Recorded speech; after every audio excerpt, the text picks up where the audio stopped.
группийн хувьд үндсэн 3 жил үйл ажиллагаа явуулдаг. За мэдээж та бүхний хамгийн сайн мэдих хүнсний үйлдвэрлэл худалдаа болон экспортын манай Tesa Foods дэд группийн хэмжээний үйл ажиллагаа явуулж байна. За мөн дээрээс нь барилга бүтээн байгуулалт үйл хөдлөлийн салбар. За тэгээд төсөл хөгжил бизнес хөгжүүлэлтийн салбар гэдэг үндсэндээ хөрөнгө оруулалтын салбар гэдэг 3 чиглэлд үйл ажиллагаа явуулдаг. За тэгээд нийтдээ бол 2000 гаруй ажилтнтай 30 гаруй компани, салбар компаниудтай за шинэ бүтээгдэхүүн болон 400-аад нэр дэвшлийн шинэ бүтээгдэхүүн за борлуулалттай 2000 гаруй сугаар үйл ажиллагаа явуулж байна. За бас нэгэн онцлог зүйл нь бол энэ жил өнгөрсөн 24 оноос эхлээд манай үйлдвэрийн бүс маань шинэ байршилд нүүх бас нэг бүтээн байгуулалтын том ажлыг эхлүүлээд ингэ явж байна. За Tesa Group-ийн хувьд бол доктортой хөгжлийн тайлан 2 төчилтэй гарсан байж байгаа. За 23 оноос эхлээд за энэ 24 оны тайлан өнгөрсөн энэ сард буюу 5 сард тайлангсан байгаа. Тэгэхээр яг одоо ингээд нөгөө компани товч танилцуулга явуулдаг шалтгаан нь бол доктортой хөгжлийн тайлан группийн хэмжээнд гаргахад бас 3 өөр үндсэн чиглэлд үйл ажиллагаа явуулж байгаа тайлагналыг нэгтгэж боловсруулна гэдэг бол маш их чухал байгаад идэг. За тэгээд мэдээж тайлагналын аргачлал бол доктортой хөгжлийн зорилтууд болон тэгээд олон улсын тайлагналын санаачлал жирайб санаачлагын шалгуур үзүүлэлтүүдээр бол тайлагналаа бол бэлдэж боловсруулдаг байгаа.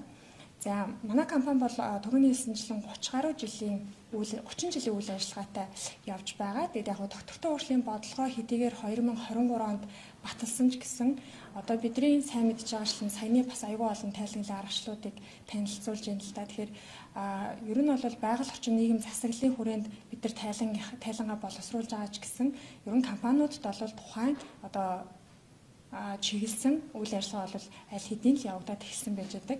За манай группийн хувьд бол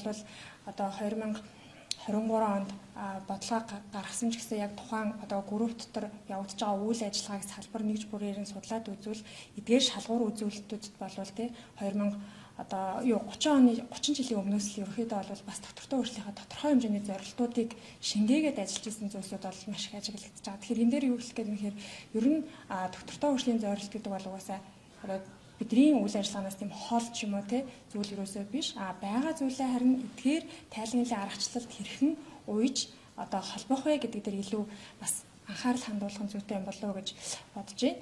За тэгээд манай группийн доктортой хөгжлийн тайлангаас байгаль орчин нийгэм засаглал чиглэсэн бодлогын хүрээнд явуулдаг стратегийг би та бүхэнд бас харуулъя гэж бодсон байгаа. За тэгээд байгаль орчны хувьд гэх юм бол мэдээж хэрэг эрчим хүчний хяналтыг бий болгох, хогоо иглийг бууруулах, хүнсний үйлдвэрлэгч учраас түүхэн эдийг татна цуглуулахаас эхлээд эцсийн хэрэглэгчдэр бүтээгдэхүүн болж очих тэр процесс хүртэл хичнээн хаягдл гарч байгаа юм бэ гэдгийг хэмжих тэн дээр ингээд менежмент хийх гэсэн тийм бодлогын хүрээнд ажилладаг байж байгаа. За тэгээд усны хэрэглээг бууруулах, дахин ашиглах гэдэг. За энэ зорилго бодлогын хүрээнд бол манайх 2021 оноос эхлээд дахин усыг дахин ашиглах, цэвэршүүлэх байгууламжийн төслийг эхлүүлээд судлаад энэ онд ашиглалтанд орохоор ингээд бүтээн байгуулалт маань хийгдэж явж байгаа. Гэх мэтчлээ ингээд бодлого стратегийн хүрээнд зорилтуудаа тодорхойлж гаргасан байж байгаа. За тэгээд нийгэм засаглалын хүрээнд ч гэсэн ер нь нийгмийн хүрээнд бидний ажилчид хамтран ажиллагчид за тэгээд харилцагч байгууллагууд хэрэглэгчдэд бид нар ямар үн цэнийг бий болгож байгаа, ямар хамтын үн цэнийг бий болгож байгаа юм бэ гэдгийг бас тодорхойлсон байж байгаа.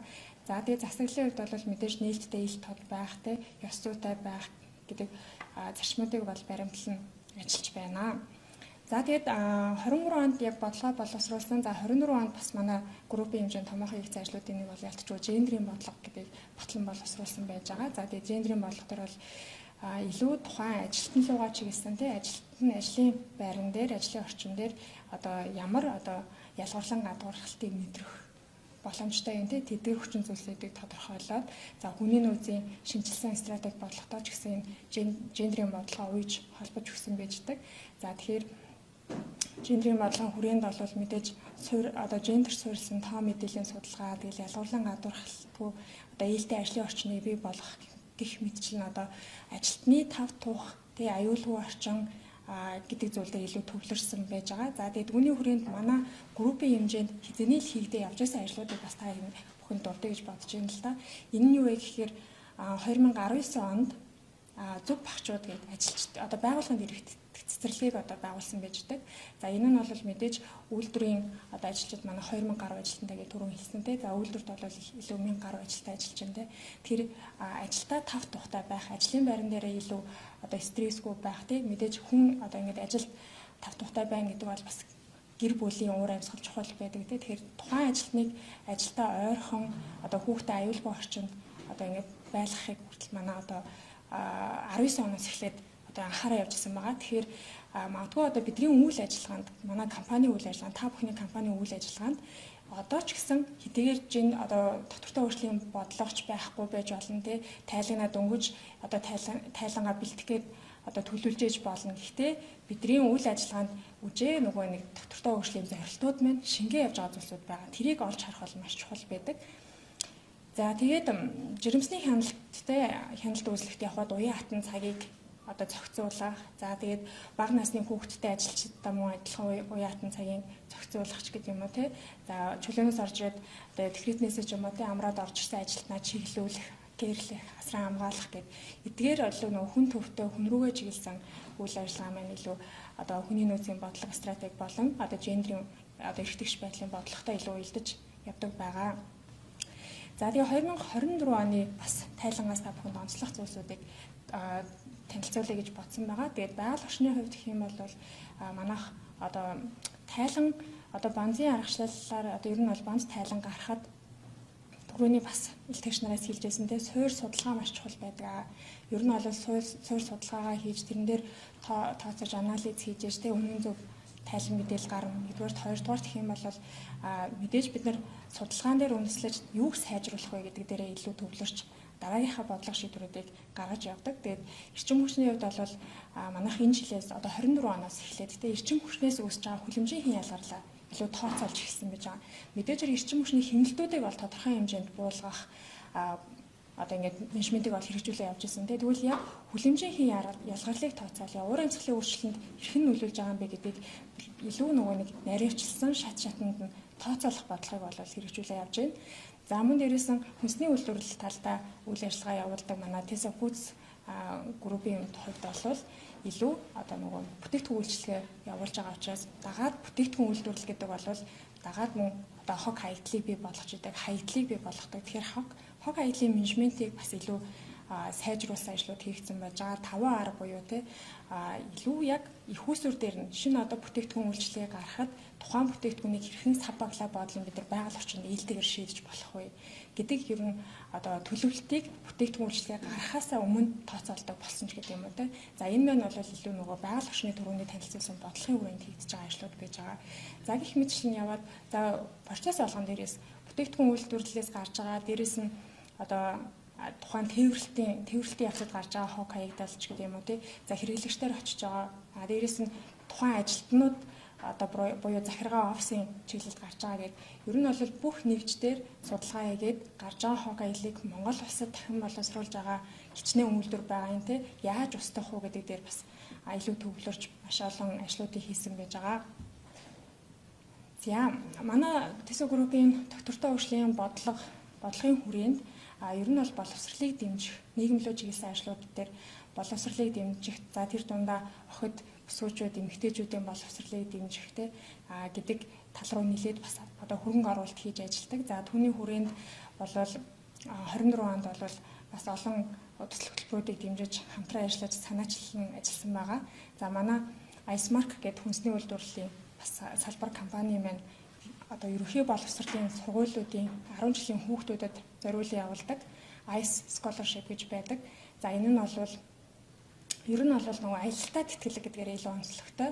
За 10 жилийн хүүхдүүдэд одоо ер нь ахлах ангийн хүүхдүүдэд те яг өөрийнхөө сурч сонирхыг хүсэж байгаа чиглэлээрээ болон ихэнх одоо тэтгэлгүүд бас өөрсдөө аялаад тухайн орчинд нь очиж үзээд те илүү нөгөө нэг судалгаа шинжилгээнийхаа одоо сонгох хичээлийнхаа ч юм уу те одоо сурах мэрэгчлээ илүү дээшлүүлэхээр илүү нүдэн нээгдэж гэдэг юм уу те тэр зорилгын хүрээнд дэр нь бол аялалтаа тэтгэлгийг бол 10 жилийн ерөнхий боловсролын хүүхдүүдэд бол зохион байгуулдаг байж байгаа. За дээрэс нь Impulsoft гэдэг манай бас мэдээлэл технологийн сургуультай манай сургууль одоо манай групп маань хамтран одоо хөрөнгө оруулалтын байдлаар одоо чиглэлээр хамтран ажилладаг байж байгаа. Тэнд бол илүү нөгөө сүүлийн үеийн одоо хэмэл оюун ухаанд суурилсан тэг инженеруудыг бэлтгэхээр бас одоо ажилчдын хүүхдүүд болон босоод одоо ингээд нийгмийн хариуцлага хүрээнд хүүхдүүдийг дэмжиж тэтгэлгүүдийг зарсан байждаг.